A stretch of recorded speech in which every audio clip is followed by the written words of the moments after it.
Hey everyone, how's it going? Forrest here, again with another installment of my complete analysis of all of Bach's chorale harmonizations. Today we're looking at Jesu, selbsten, wohl, which translates to Jesus, you, yourself, well. Fairly straightforward chorale, not too many twists and turns in this one. It does have a unique profile to it and a couple of hallmark Bach moments, but all in all, nothing that we're not already accustomed to.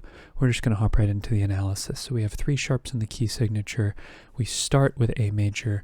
We end with A major. I reckon we are in the key of A major, despite the fact that our first cadence is perfect authentic cadence in the key of E major. So we start off with 1. We then have C, A, E, and A, which is just our tonic triad in first inversion. No need to reiterate the Roman numeral. And then we have D, A, F sharp, and B. B minor 7 over D, 2, 6, 5. We would expect that to go to a 5 chord, which it does. E, G sharp, E, and B. Then we would expect this to go to 1, which it does.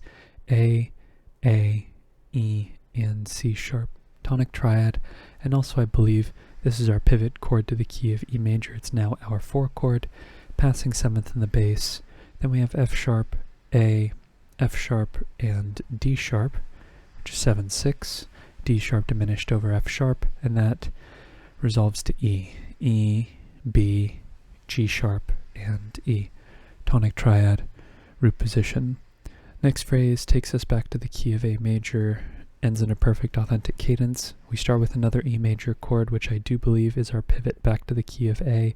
It's now our 5 chord.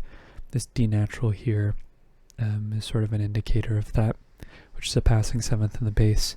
And then we have A major over C sharp. A, E, A, and C sharp. Tonic triad in first inversion. We then have B, D, A, and D. This could be an incomplete 2-7 chord. I do believe, however, this A is a 7-6 suspension over the bass, and this D coincidentally is also a chord tone, but really it's B, B, G sharp, and D, which would be G sharp diminished over B. We've seen this pattern all the time in Bach. 1, 6, 7, 6, presumably 2, 1, A, E, A, and C sharp. 1, 6, 7, 6, 1, or the retrograde of that, very common pattern in Bach. Really, it's just 2 of the same Roman numeral and 1 bridging chord that is a diatonic step below and in first inversion. We see it with chords other than 1 and 7 as well, but this pattern is very prevalent in Bach. We then go to B minor 7 over D, D, F sharp, A, and B. We know that Bach loves 2-6-5 chords, especially in cadential contexts. D is a chord tone, we don't need to mark it. We then have E, B, G sharp, and B. It's our 5 chord, E major. E is a chord tone, D is a little brief passing 7th here, and then we cadence on A major. A, C sharp, E, and A. Next phrase is a little interesting. We cadence in the key of B minor. It's a half cadence, and we have a little bit of a modulation zone here where we can interpret where the modulation occurs. We start off in the key of A, though. We have E, E, G sharp, and B, which is E major. That's a 5 chord, and then we get another E major chord again. No need to reanalyze, with a passing 7th in the bass. And then we have C sharp, E, G, and E. Kind of an interesting chord. This is C sharp minor, which is a 3 chord in root position, I think functioning sort of as a substitute for 1, or I guess more specifically 1-6. This G I would typically expect to be in A, this G sharp, but we do have a passing tone here in the tenor as well before we get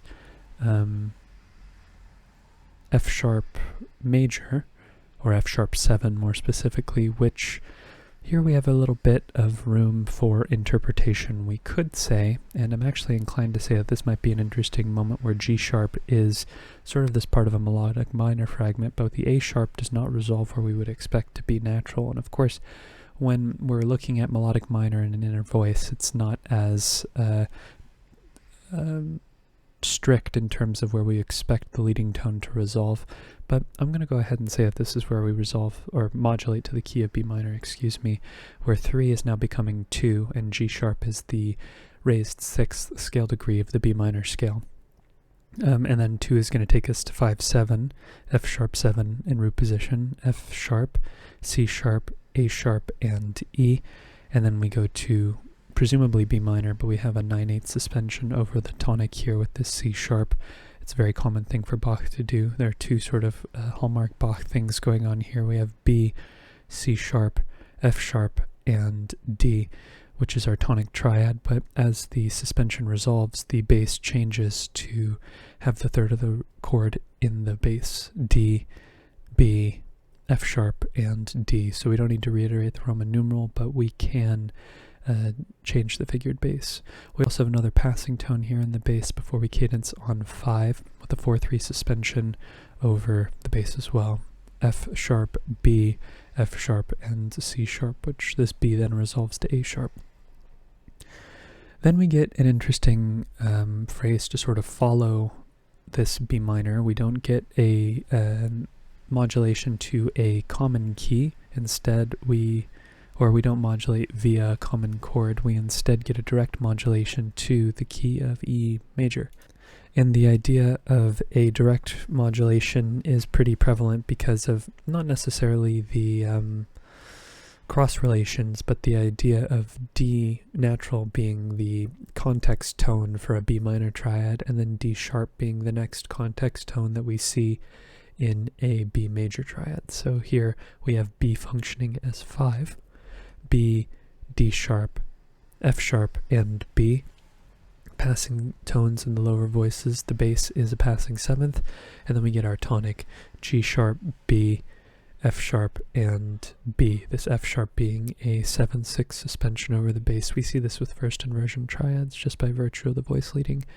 And then we have F sharp, C sharp, E, and A. Could make the argument this is a complete 2/7 chord, which is kind of interesting. It's possibly a 2/7 progression that's being subdivided here, but I think this E is sort of operating as a suspension, like a 7/6 suspension over the bass, and it's really this D sharp that is our context tone and sort of makes this C sharp also a accented non-chord tone by that logic as well. It's very uncommon to see 2 go to 7. We do see it from time to time, but it's amongst the more uncommon progressions and by far the least common predominant to dominant functioning chord progression. This is a D sharp diminished triad over F sharp, which is a very normative chord progression, as we saw earlier, 1/6 going to 7/6 going to 1 presumably, E, B, E, G sharp. I think this is the big sort of takeaway here, even though coincidentally we do have a 2 chord happening here.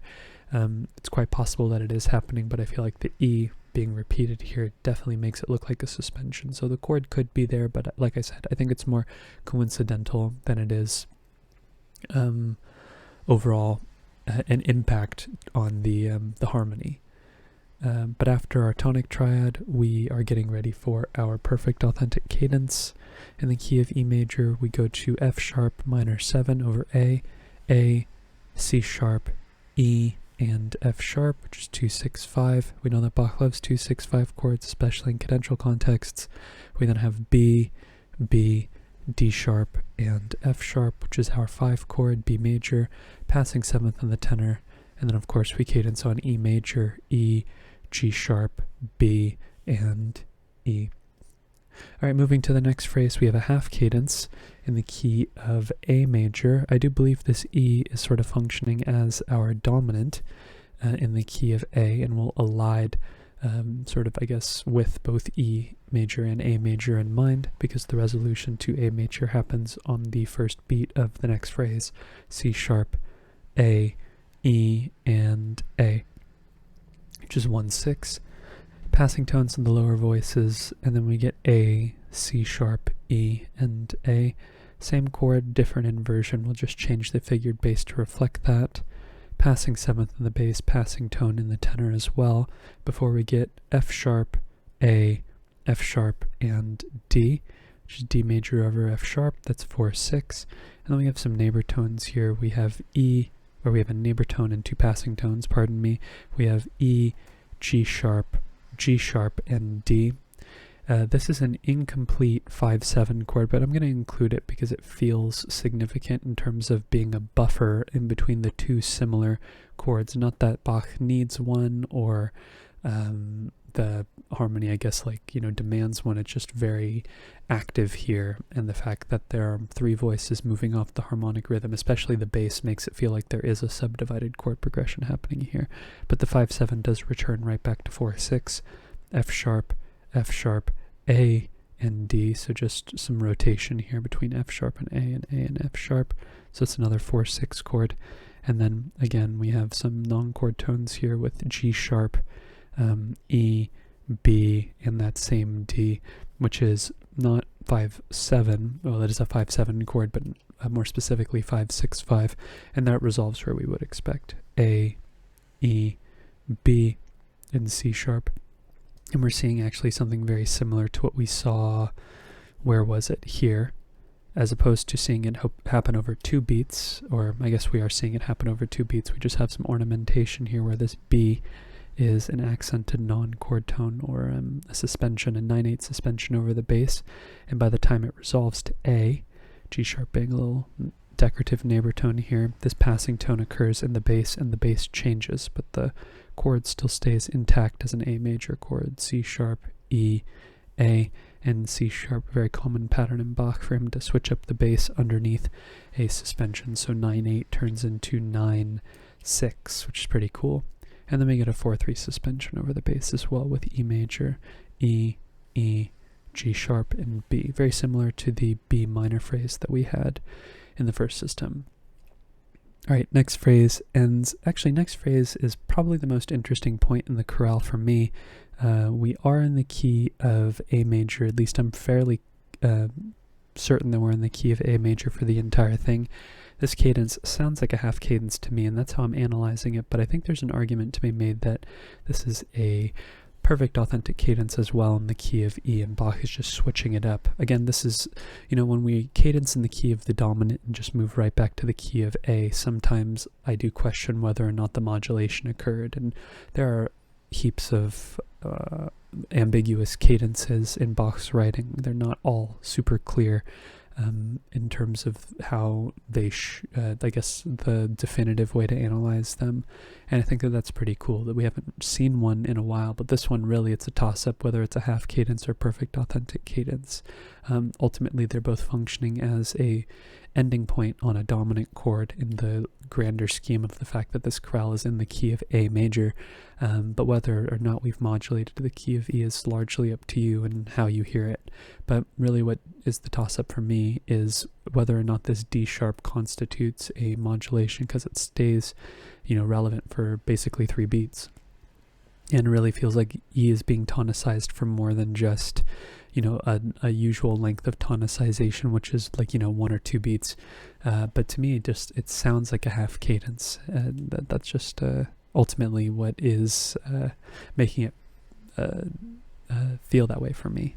But we start off with a deceptive progression, I guess, if we're including the 5 chord as sort of the lead-in to the next phrase. We have F sharp, we have C sharp, F sharp, and A, which is F sharp minor, that's our 6th chord, passing tones in the lower voices, and then we have D, E, G, and A. Pretty cool chord. We have G natural here with this C sharp, that's our chord tone, and that would make this 5-6-5 of 4. So one of the interesting parts of this chorale is that we have a tonic triad operating as the dominant of 4, which is pretty cool. When the tonic has a higher order function than just itself, that's pretty neat, and it does in fact resolve to 4.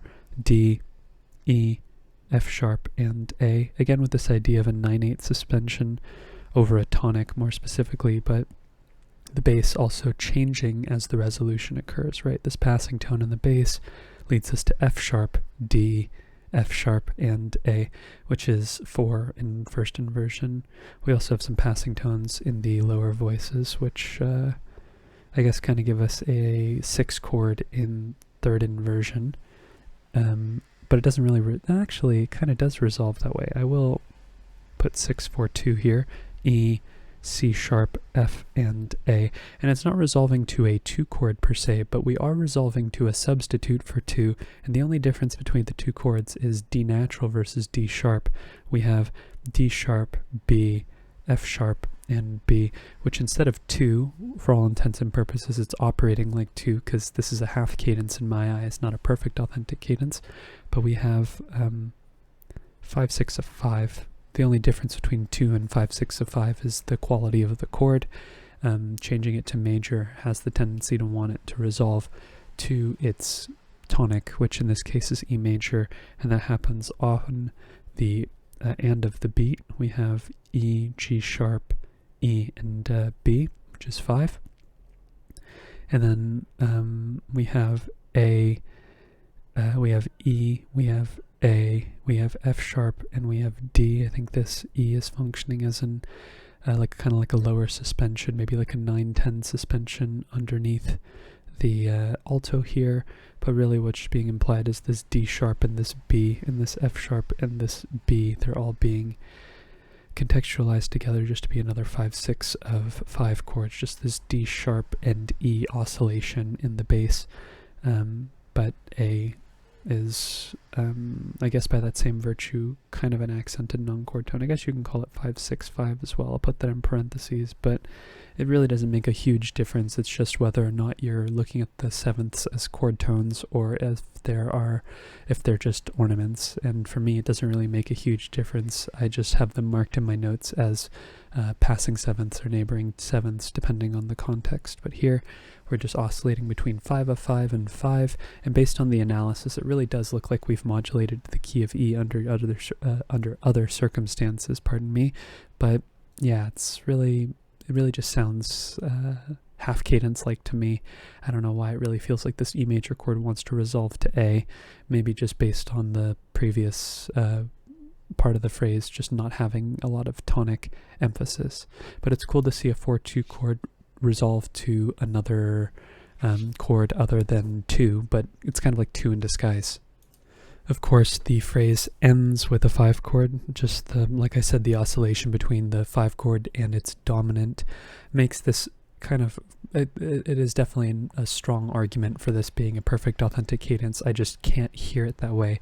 This doesn't sound like 4, 4, 4, 4, 5, 1. This looks like 1, 1, 1, 1, 2, 5 to me in A. And really, regardless of the way you analyze it, just backing it up with your argument and being consistent and having the evidence to justify your analysis is the more important thing.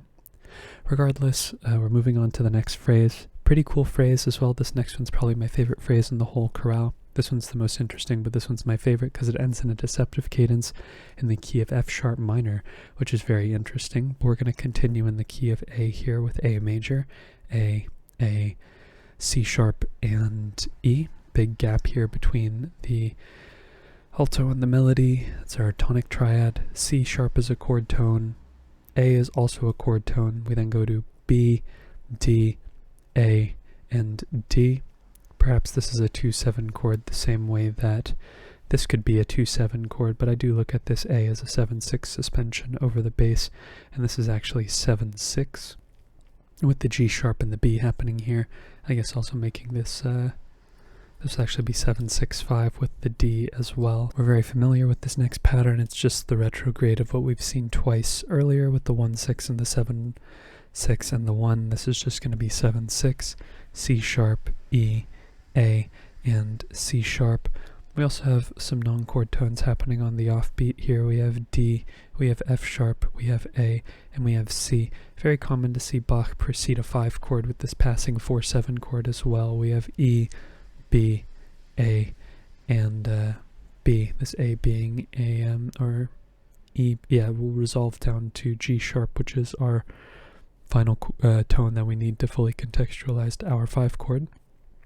But it's E major, and we're looking for a point on which we modulate to F sharp, which I think happens on the next beat.